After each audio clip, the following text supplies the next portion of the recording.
हैं हमने जोड़, घटाना, गुणा, भाग, दशमलव का, भिन्न का। दशमलव का जोड़, घटाना, गुणा, भाग सीख लिया है, भिन्न का भी सीख लिया है। अब हम लोग पढ़ने जा रहे हैं,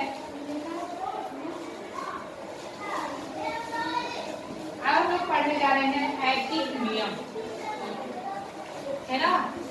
ऐकिक नियम, श्रेया आप किसी ऐकिक नियम, इसको इंग्लिश में कहते हैं यूनिटरी मेथड। ऐकिक नियम, सारे नियमों में ऐकिक नियम का जरूर प्रयोग होता है। कुछ भी हम लाभ हल कर रहे हैं, प्रतिशतता का सवाल कर रहे हैं, क्षेत्रफल कर रहे हैं, हमको ऐकिक नियम की जरूरत पड़ती है। ऐकिक नियम ऐसा बेसिक नियम है जिससे हम कोई भी सवाल बड़े आसानी से हल कर लेते हैं। ऐकिक का मतलब होता है एक। ऐकिक का मतलब क्या होता है? एक। यूनिटरी, यूनिटरी का मतलब होता है एक। कितना भी चीजें पता है, घुमा फिरा के हम एक पर आ जाते हैं। तो ऐकिक नियम में एक तो एक पर आधारित है, दूसरा हम दो चीजें जानेंगे। एक ये निशान आता है, इसका मतलब होता है चूंकि। चूंकि का मतलब होता है क्योंकि। चूंकि इसको बोलते हैं चूंकि या क्योंकि। और ये जो निशान आता है इसको बोलते हैं इसलिए। चूंकि इसलिए, ये बहुत ही प्रयोग होता है यूनिटरी मेथड में, ऐकिक नियम में। ऐकिक नियम देखो, और चूंकि क्या होता है? चूंकि हमें फैक्ट देता है। फैक्ट मतलब तथ्य देता है, फैक्ट देता है, हमें बताता है कि सवाल में क्या है। और इसलिए, और इसी चूंकि इसी फैक्ट के आधार पर हम इसलिए का प्रयोग करते हैं। चूंकि मैं बहुत मोटी हूं इसलिए बड़ी बीमारी हो रही है, इसलिए मैं बहुत बीमार रहती हूँ। इसलिए मैं बीमार रहती हूँ, क्यों? क्योंकि उसके पहले एक फैक्ट दिया गया, चूंकि मैं बहुत मोटी हूँ। या फिर कह सकते हैं चूंकि मैं बहुत खाती हूँ इसलिए क्या हूँ? मोटी हूँ। जो खाती हूँ ज्यादा, उसका परिणाम क्या हुआ है? मैं मोटी हो गई। तो चूंकि में क्या दिया जा रहा है? चूंकि में एक तथ्य दिया जा रहा है, चूंकि के साथ हम एक तथ्य दे रहे हैं। चूंकि मैं क्या कह रही हूँ? तथ्य क्या है? मैं बहुत खाती हूँ। मैं क्या करती हूँ? बहुत खाती हूँ। चूंकि मैं बहुत खाती हूँ इसलिए क्या हूँ मैं? इसलिए अब इसलिए में क्या करेंगे? हम एक परिणाम निकालने की कोशिश करेंगे। क्या करते हैं? विश्लेषण करते हैं। इसी तथ्य के आधार पर हम विश्लेषण करते हैं, इसी तथ्य के आधार पर हम इसलिए समझ में आ रहा है? चूंकि मैं बहुत खाती हूँ इसलिए मैं क्या हूँ?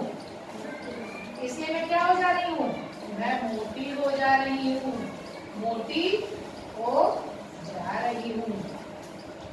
चूंकि नंदिनी बहुत पढ़ाई करती है इसलिए वह बहुत तेज है। चूंकि ऐसे बहुत ज्यादा खेलता कूदता है इसलिए पढ़ने का समय नहीं निकाल पाता। चूंकि आयुष बहुत इंग्लिश की मीनिंग याद करता है, इंग्लिश पढ़ता है, इसलिए उसकी इंग्लिश कैसी है? बहुत अच्छी। तो चूंकि में हम एक फैक्ट दे रहे हैं, तथ्य देते हैं, जो हमारे सवाल में लिखा रहता है उसको हम देते हैं चूंकि के रूप में, और फिर उसी आधार पर हम इसलिए को निकालते हैं। इसलिए हमें परिणाम विश्लेषण करने में सहायता करता है। ठीक है, तो हम इन चीजों का प्रयोग ऐकिक नियम में करेंगे। ऐकिक का मतलब होता है एक, यूनिटरी मेथड। 5 के 3 कॉपी, 3 कॉपियों का मूल्य, 3 कॉपियों का मूल्य 15 रुपए है। 3 कॉपियों का मूल्य कितना है? 15 रुपए है। तो 2 कॉपी का मूल्य बताओ। 3 कॉपियों का मूल्य हमें पता है, तो इसके पहले हम 2 का हमें पूछा गया है कि 2 कॉपी का मूल्य बताना है। तो 2 का निकालने से पहले हम 1 का जानेंगे कि 1 का मूल्य क्या होगा। 3 कॉपी का मूल्य कितना है? 15 रुपया। तो 1 कॉपी का मूल्य 5, तो 2 कॉपी का मूल्य 10। 2 पेन का मूल्य 20 रुपया है, तो ऐसी ही 4 पेन का मूल्य बताइए। 40। तो दो पेन का मूल्य आपने 20 बताया, तो अगर हमें 1 पेन का मूल्य पता चल जाएगा तो क्या हो जाएगा, हम 4 का भी निकाल सकते हैं, 10 कितने का भी पूछा जाए हम निकाल, है ना। 2 पेन का मूल्य कितना है 20 रुपए, तो 1 पेन का मूल्य 10, तो 4 पेन का मूल्य 40। 50, 5 पेन का मूल्य 50। 20 पेन का मूल्य। 200। तो इस तरह से हम कितना भी दिया गया हो, अगर हम एक की जानकारी कर लेंगे, एक पेन का मूल्य, एक पेन कॉपी का मूल्य, एक बोतल का मूल्य, एक वस्तु के बारे में अगर हम जानकारी हासिल कर लेंगे, तो हम किसी भी संख्या के बारे में जानकारी निकाल सकते हैं। यही है यूनिटरी मेथड, इसीलिए इसको कहते हैं ऐकिक नियम। सारी बातें घुमा फिरा के आ जाती हैं एक पर। अब हमने इसकी अवधारणा को समझ लिया है, तो इससे संबंधित जब सवाल करेंगे तब हमें समझ में आएगा कि वास्तव में ऐकिक नियम का प्रयोग कैसे है। जरा वो इरेजर दीजिए हमें, मिटाने का भाई ऐसा ही रखा करिए जिससे हमें भी दिखाई दे। हाँ, तो ऐकिक का मतलब होता है एक पर आधारित है नियम, एक पर आधारित है ये नियम, क्योंकि सारी बातें घुमा फिरा के किस पे आ जाएंगी, एक पर आधारित नियम को कहते हैं ऐकिक नियम या यूनिटरी मेथड। ठीक, अब हम सवाल एक है, प्रश्न एक है, 5 पुस्तक का मूल्य क्या है, 5 पुस्तक का मूल्य, 5 पुस्तक का मूल्य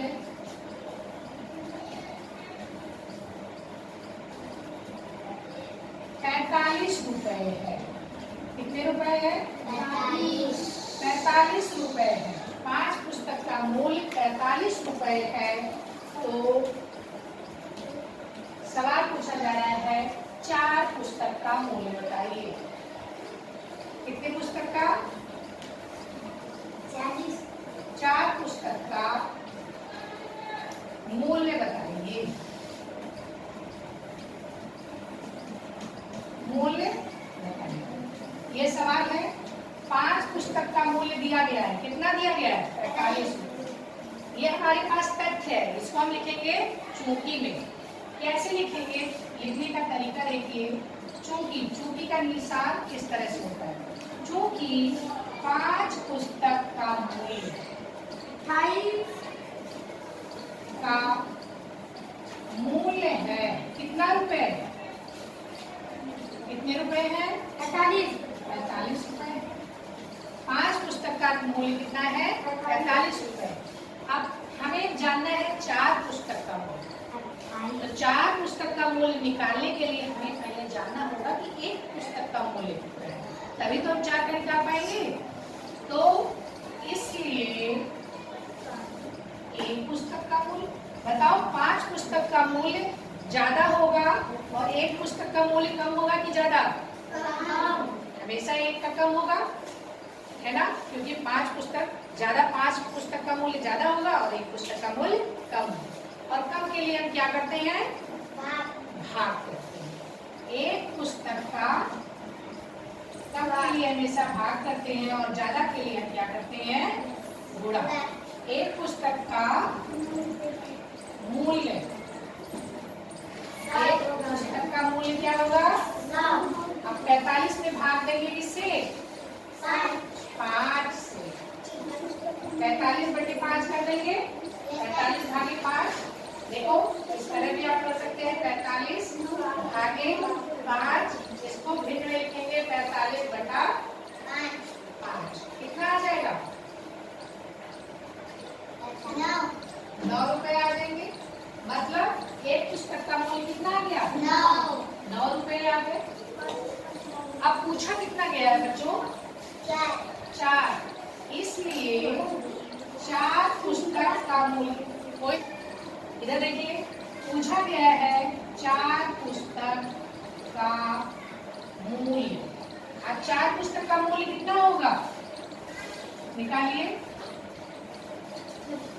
अब बताओ, हमने कहा कम के लिए गुणा होगा, फिर कम के लिए भाग होगा और ज्यादा के लिए क्या होगा, गुणा। तो हम क्या करेंगे, एक पुस्तक का मूल्य हमें पता चल गया, कितना आ गया, 9। एक पुस्तक का मूल्य कितना हो गया, 9।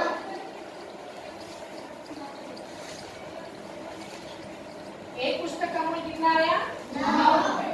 तो 4 पुस्तक का मूल्य कम होगा कि ज्यादा, ज्यादा। ज्यादा के लिए हमें क्या करना होगा, गुणा। एक पुस्तक का मूल्य 9 रुपए है, एक पुस्तक का मूल्य 9 रुपए है, ऐसे ही 9 पुस्तकों का मूल्य। 9 को या तो 4 बार जोड़ दो, या तो 9 का गुणा 4 में कितना आ जाएगा, तो क्या आ गया, 4 पुस्तक का मूल्य कितना आ गया, 36। वही अभी उत्तर दिया था 30, है तो फिर, लेकिन कितना आ गया, 36 रुपए। इसलिए हमें एक तरीके से इसको हल करना होगा। समझ में आ रहा है, चूंकि हम कब लिखेंगे इसीलिए हम कब लिखेंगे, और जोड़ कब करेंगे और गुणा कब करेंगे। चलो एक सवाल और देख लो, उसके बाद फिर आप लोग नोट कर लो। अगला सवाल है, आपकी पुस्तक से एक सवाल लिया जाए। चलिए आपकी पुस्तक से सवाल लेते हैं। हाँ, पहला सवाल है, 12 कापियों का मूल्य 162 रुपए है। चलो दूसरा सवाल ले लेते हैं। एक कितने बैग का मूल्य, 5 बैग का मूल्य, 5 बैग का मूल्य। बच्चों ऐसे ही सवाल विद्या ज्ञान और आपके नवोदय में भी आएंगे, तो आप इतने आराम से नहीं करेंगे, उसको फटाफट करेंगे। उसका भी हम तरीका बताएंगे। 5 बैग का मूल्य कितना है, 475 रुपए। कितना बच्चों, 475 रुपए है। पूछा गया है ऐसे ही 8 बैग का मूल्य बताइए। कितने, 8। क्या कोई बता सकता है,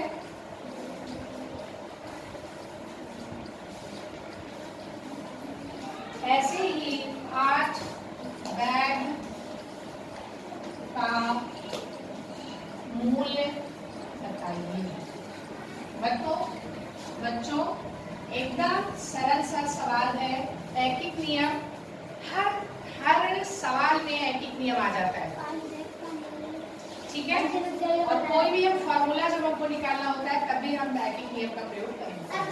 देखो अब इसको अभी हम जब अगला सवाल देंगे तो आप अपने मन से करिएगा, अभी इसको करिए। 5 बैग का मूल्य कितना दिया गया है, 450। इसको हम चूकी में लिखेंगे कि इसलिए में, चूकी में, क्योंकि ये जानकारी हमें दी गई है सवाल में जानकारी दी गई है। सवाल में ही हिंट छुपा होता है कि इसको हमें कैसे हल करना है। देखो इसमें लिखा है 5 बैग का मूल्य दिया गया है, तो इसको हम लिखेंगे चूंकि 5 बैग का मूल्य कितना है बच्चों, मूल्य है 475 रुपए है, ठीक।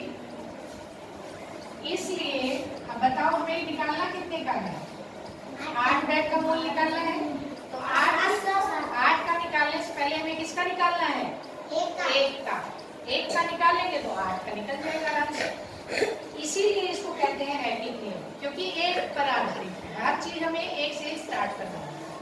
तो इसलिए 1 बैग का मूल्य, 1 बैग का मूल्य कितना है, कैसे होगा, 1 ज्यादा होगा कि कम, कम के लिए क्या करना है, हाँ 475 भागे कितना, 5, तो इतना ही रुपया आ जाएगा, ठीक।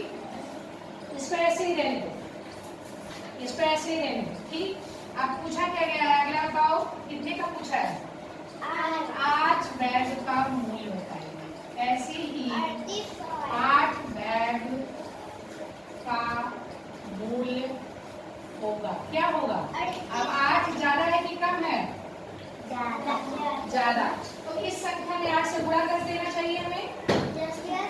कर दिया जाए। 8,600 475 गुणे 5 गुणे 8 कर दें। गुणा में क्या होता है, ऐसे गुणा कर सकते हैं। अब इसको काट दो। 5 9 45 कट गया, कितना आया 46 47 2 5 5 बचे 25, कितना आ गया 95। 95 का गुणा 8 में कर दिया जाए। 95 गुणे 8 चलो कर दो। 8 बचे 40 के 89 4 8 8 9 72 72 4 कितना रुपया तो 5 बैग का मूल्य था 475 रुपए। तो 8 बैग का मूल्य निकालना है तो क्या करेंगे हम, पहले 1 का निकालेंगे फिर 8। ठीक। और अगर इसको एकदम नवोदय में आपको करना है तो आप क्या करेंगे, क्या करेंगे, 5 बैग का मूल्य कितना दिया गया है 475।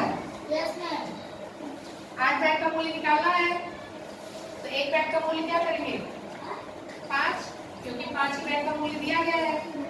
1 का निकालना है तो इसमें से बटे कर देंगे, वो आ जाएगा। 8 बैग का मूल्य जानना है, पूरे 8 कर देंगे। बोलो,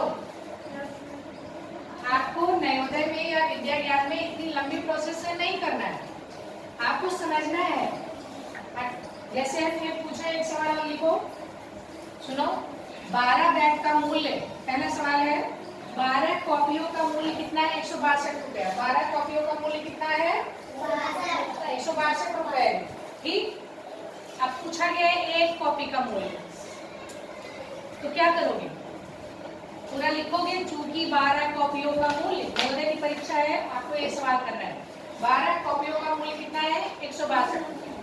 1 कॉपी का मूल्य बटे 12 करो। 20 कॉपी का मूल्य कितना होगा, गुणे 20 कर दो। 45 कॉपी का मूल्य कितना होगा, 1 कॉपी का मूल्य 12 कॉपियों का मूल्य 162 रुपया है। 45 कॉपियों का मूल्य बताओ, क्या करोगे 45 से गुणा करो। क्या कुछ कठिन है? लेकिन आपको जो आपकी एक कक्षा 5 की परीक्षा है उसमें आपको ऐसे ही करना है। ये जो प्रोसेस है वो ऐसे ही है। बाकी इसको जब आप बहुत अच्छे से समझ जाओगे तब आप इस तरह से करेंगे। ठीक है, आप सब लोग अभी इसको नोट करेंगे और इसके आगे के सवाल करेंगे। ठीक है, क्या आप सबको समझ में आ गया है, सर्विस आ गया है? चलिए अभी करके दिखाइए इसको। देखो, समय चाल में भी इस सवाल का, इस नियम का कितना महत्व है। लाभ हानि साधारण व्यय, कोई भी सवाल है सब में हम इसको प्रयोग कर सकते हैं। देखो कैसे, एक रेलगाड़ी है, वो चलती है कैसे, एक रेलगाड़ी 300 किलोमीटर की दूरी तय करती है 6 घंटे में। मतलब 300 किलोमीटर की दूरी को तय करने में उसको 6 घंटे का समय लग जाता है। ठीक है, 6 घंटे में तय करती है 300 किलोमीटर की दूरी। इसी चाल से, किस चाल से, मतलब 6 घंटे में वो अगर 300 किलोमीटर चले, इसी चाल से वह रेलगाड़ी 500 किलोमीटर की दूरी कितने समय में, कितनी दूरी तय करनी है उसको, 500 किलोमीटर की दूरी कितने समय में तय करेगी, ये सवाल पूछा जा रहा है। अब हमारे पास एक फैक्ट दिया गया है, हम इसको क्या करेंगे, चूंकि 300 किलोमीटर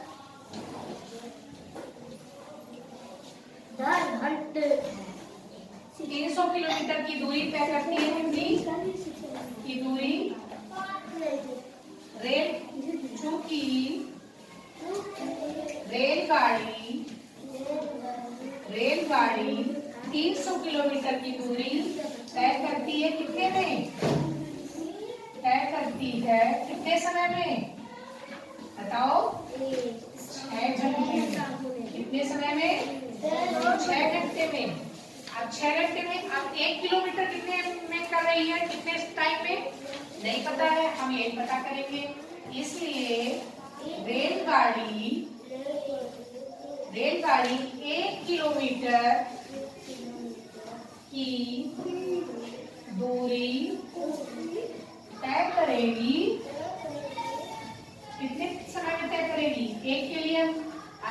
कम है कि ज्यादा? 1 किलोमीटर कम है कि ज्यादा? कम। कम। कम के लिए क्या करेंगे हम? हाफ। 6/300। ठीक है, ठीक है। 300 किलोमीटर की दूरी तय करती है 6 घंटे में। 1 किलोमीटर की दूरी तय करेगी 6/300। अब पूछा क्या गया है?